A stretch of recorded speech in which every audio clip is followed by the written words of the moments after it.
নমস্কার বন্ধুরা, আজকে আবার চলে এসেছি নতুন একটা রেসিপি নিয়ে। আজকের রেসিপিটা হলো সর্ষের চিংড়ি। সর্ষের চিংড়ি আপনারা অনেক রকমের বানিয়ে খেয়ে থাকেন। আজ আমি কিভাবে রান্না করছি তা আপনাদের দেখাবো। এভাবে সর্ষে চিংড়ি রান্না করলে গরম গরম ভাতের সাথে একদম জমে যাবে। দেখুন, আমি এখানে 500 গ্রামের মতো চিংড়ি মাছ নিয়েছি। এবার আমি চিংড়ি মাছগুলো ভালো করে কেটে ধুয়ে নিয়েছি। দেখুন, এবার আমি এই চিংড়ি মাছগুলোর মধ্যে প্রথমে আমি আধা চামচ পরিমাণে হলুদের গুঁড়ো দিয়ে দিলাম, আধা চামচ পরিমাণে লবণ দিয়ে দিলাম, আধা চামচ পরিমাণে মরিচের গুঁড়ো দিয়ে দিলাম। এবার ভালো করে চিংড়ি মাছ মাখিয়ে নেব। ভালো করে মাখিয়ে নিতে হবে যাতে লবণ, হলুদ, মরিচ ভালো করে চিংড়ি মাছের গায়ে লেগে যায়। এভাবে আমি চিংড়ি মাছ ভালো করে মাখিয়ে নিয়েছি। এবার চুলোতে একটা কড়া বসিয়ে দিলাম, কড়াইটা গরম করে নিয়েছি। এবার আমি দিয়ে দিচ্ছি সাদা তেল। তেল আমি কড়াইয়ের সাথে ভালো করে লাড়ি ছাড়িয়ে লাগিয়ে নিচ্ছি। দেখুন, এবার আমি দিয়ে দিচ্ছি মাখিয়ে রাখা চিংড়ি মাছ।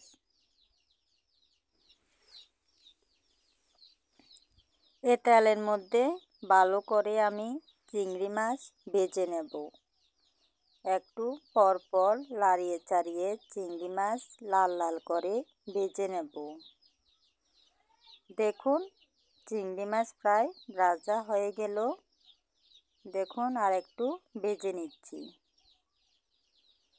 দেখুন, চিংড়ি মাছ ভেজে নিয়েছি। এবার একটা প্লেটের মধ্যে নামিয়ে নিচ্ছি।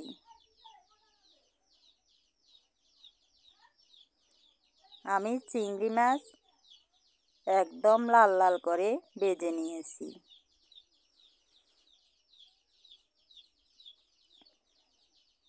এই চিংড়ি মাছ আপনারা রান্না না করে খালি মুখও খেতে পারবেন। এবার আমি চুলোতে আবার কড়াইটা বসিয়ে দিলাম। এবার আমি কড়াইয়ের মধ্যে দিয়ে দিলাম সরিষার তেল। সরিষার তেল গরম করে নিয়েছি। এর মধ্যে এবার দিয়ে দিচ্ছি 5 ফোড়ন। 5 ফোড়ন আমি লাড়িয়ে চাড়িয়ে একটু লাল করে ভেজে নিচ্ছি। 5 ফোড়ন লাল করে ভেজে নেওয়ার পর এর মধ্যে দিয়ে দিলাম পেঁয়াজ কুচি। পেঁয়াজ কুচি এবার কিছুক্ষণ ভেজে নেব। একটু বাদামি কালার করে ভেজে নিতে হবে। দেখুন, আমি একটু বাদামি কালার করে ভেজে নিয়েছি। এবার আমি দিয়ে দিচ্ছি স্বাদ মতো লবণ, আধা চামচ পরিমাণে হলুদের গুঁড়ো। লবণ, হলুদের গুঁড়ো দিয়ে আবারও আমি কিছুক্ষণ কষিয়ে নেব। এভাবে কিছুক্ষণ কষিয়ে নেওয়ার পর এর মধ্যে দিয়ে দিলাম আদা রসুন বাটা। আদা রসুন বাটা দিয়ে আমি কিছুক্ষণ কষিয়ে নেব। আদা রসুন বাটা একটু বেশি টাইম ভেজে নিতে হবে যাতে আদা রসুন বাটার গন্ধটা চলে যায়। আদা রসুন বাটা কষিয়ে নেওয়ার পর এর মধ্যে এবার দিয়ে দিলাম জিরা ধনিয়া বাটা।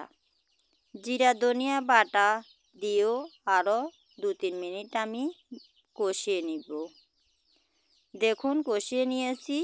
এবার আমি দিয়ে দিলাম 1 চামচ পরিমাণে মরিচের গুঁড়ো। মরিচের গুঁড়ো এ মশলার সাথে ভালো করে মিশিয়ে নিচ্ছি।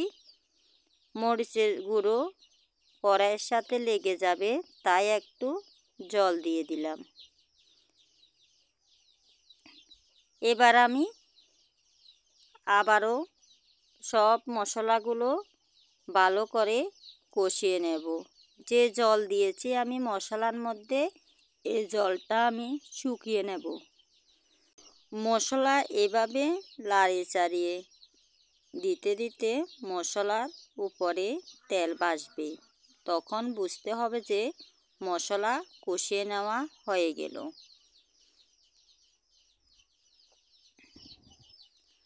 আমার এই রেসিপিটা যদি আপনাদের ভালো লাগে তাহলে একটা লাইক কমেন্ট শেয়ার করে দেবেন। আর নতুন কোনো বন্ধু যদি আমার এই রেসিপিটা দেখে থাকেন আমার চ্যানেলটাকে সাবস্ক্রাইব করে দেবেন আর নোটিফিকেশান অন করে দেবেন। তাহলে আমি যখনই নতুন নতুন রেসিপির ভিডিও ছাড়ব সর্বপ্রথম আপনাদের কাছে পৌঁছে যাবে। দেখুন মশলার গায়ে তেল দেখা যাচ্ছে। মশলা আমার কষিয়ে নেওয়া হয়ে গেল। এবার আমি দিয়ে দিলাম পরিমাণ মতো জল। জল দিয়ে ভালো করে আমি নাড়িয়ে চাড়িয়ে দিচ্ছি। এবার চুলোতে একটু জাল বাড়িয়ে দিলাম। দেখুন এখানে এবার দিয়ে দিলাম 4টা কাঁচামরিচ। দেখুন আবারও আমি নাড়িয়ে চাড়িয়ে দিচ্ছি। দেখুন জলও ভালো করে ফুটে উঠেছে। এবার আমি দিয়ে দিচ্ছি ভেজে রাখা চিংড়ি মাছ। চিংড়ি মাছ দেওয়ার পর আবারও আমি ভালো করে নাড়িয়ে চাড়িয়ে আরও কিছুক্ষণ রান্না করে নিচ্ছি। দেখুন যে জল দিয়েছি চিংড়ি মাছের মধ্যে তা প্রায় ঘন হয়ে এসেছে। এবার আমি দিয়ে দিচ্ছি শস্য পোস্ত বাটা। 2 চামচ পরিমাণে শস্য পোস্ত বাটা দিয়ে দিলাম। শস্য পোস্ত বাটা দিয়ে আবারও আমি নাড়িয়ে চাড়িয়ে দিচ্ছি।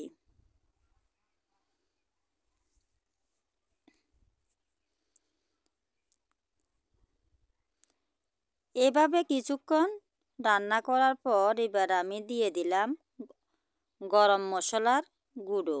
গরম মশলার গুঁড়ো দিয়ে আবারও কিছুক্ষণ নাড়িয়ে চাড়িয়ে দিচ্ছি। দেখুন ঝোলও প্রায় ঘন হয়ে এসেছে। এবার আমি দিয়ে দিচ্ছি কাঁচা ধনিয়া পাতা। কাঁচা ধনিয়া পাতা দিয়ে আবারও আমি নাড়িয়ে চাড়িয়ে দিচ্ছি। কাঁচা ধনিয়া পাতা দিয়ে আমি আরও 2 মিনিট রান্না করে নেব। 2 মিনিট রান্না করে নিয়েছি। দেখুন এবার আমি দিয়ে দিচ্ছি অল্প পরিমাণে সরিষার তেল। লাস্টে সরিষার তেলটা দিলে সর্ষের চিংড়িটা খেতে খুব ভালো লাগবে। এবার আমি আর জাল দেব না। এবার আমি নামিয়ে নেব।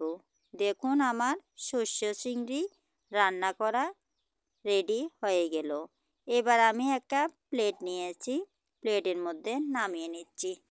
দেখুন দেখতে যেমন সুন্দর হয়েছে খেতেও খুব ভালো লেগেছে। আপনারাও এইভাবে বাসায় ট্রাই করবেন, খেতে অবশ্যই ভালো লাগবে।